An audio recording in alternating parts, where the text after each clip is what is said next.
ఎవరూ అప్పు చేయకుండా జీవించలేని కాలం ఇది.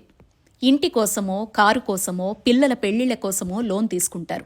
కానీ ఈ లోన్ మన జీవితానికి బరువుగా మారుతోందా లేదా అనేది మన నిర్ణయం మీదే ఆధారపడి ఉంటుంది.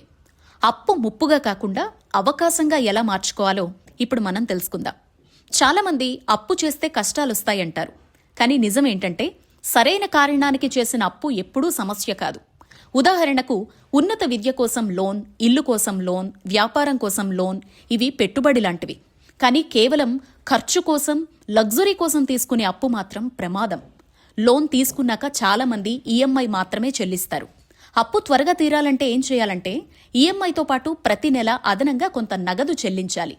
ఇలా చేస్తే అసలు తగ్గుతుంది, వడ్డీ భారం కూడా తగ్గుతుంది, అలాగే లోన్ కాలపరిమితి కూడా తగ్గుతుంది. ఒకవేళ బ్యాంకు ముందుగా క్లియర్ చేస్తే, ఛార్జీలు వేస్తే వాటిని లెక్క వేసి చూసుకోండి. లాభమైతే వెంటనే క్లియర్ చేయడం ఉత్తమం. ఇంకో తెలివైన మార్గం రీఫైనాన్సింగ్. అంటే మీ ప్రస్తుత బ్యాంకు కంటే మరో బ్యాంకు తక్కువ వడ్డీ ఇస్తే తక్కువ వడ్డీ ఇచ్చే బ్యాంకుకు లోన్ ట్రాన్స్ఫర్ చేసుకోండి. కానీ ఇక్కడ లోన్ షిఫ్టింగ్ ఛార్జీలు ఎంత అవుతున్నాయో చెక్ చేసుకోవాలి. ఏది బెనిఫిటో ఆలోచించి స్టెప్ తీసుకోవాలి. వడ్డీ తగ్గితే దీర్ఘకాలంలో మంచి సేవింగ్స్ అవుతాయి.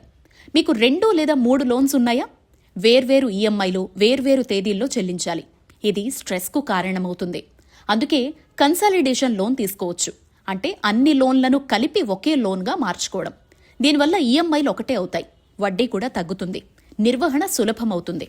అప్పు తీర్చడం అనేది కేవలం చెల్లింపులు కాదు, అదొక ఆర్థిక ప్రణాళిక. మీ ఆదాయం, ఖర్చులు, పొదుపులు అన్నీ లెక్క వేయండి. జీతంలో 40 నుంచి 50% కంటే ఎక్కువ నగదు అప్పులు, ఈఎంఐకి ఖర్చు చెయ్యొద్దు. ఈఎంఐ వాయిదా వేయొద్దు. ఖర్చుల్ని తగ్గించడం అంటే అది కూడా ఒక రకంగా అప్పు తీర్చడమే. మీ ఈఎంఐలను ఆటో డెబిట్గా సెటప్ చేసుకుంటే లేట్ ఫీజు తప్పుతుంది. క్రెడిట్ స్కోర్ కూడా మెరుగవుతుంది.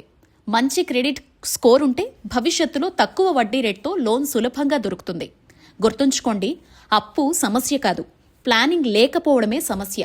తెలివిగా ఆలోచిస్తే అప్పు కూడా మీ విజయానికి మెట్టుగా మారుతుంది. ఈ వీడియో నచ్చితే తప్పకుండా లైక్ చేయండి, వీడియోను షేర్ చేయండి, అలాగే మన ఛానల్ని సబ్స్క్రైబ్ చేసుకోండి.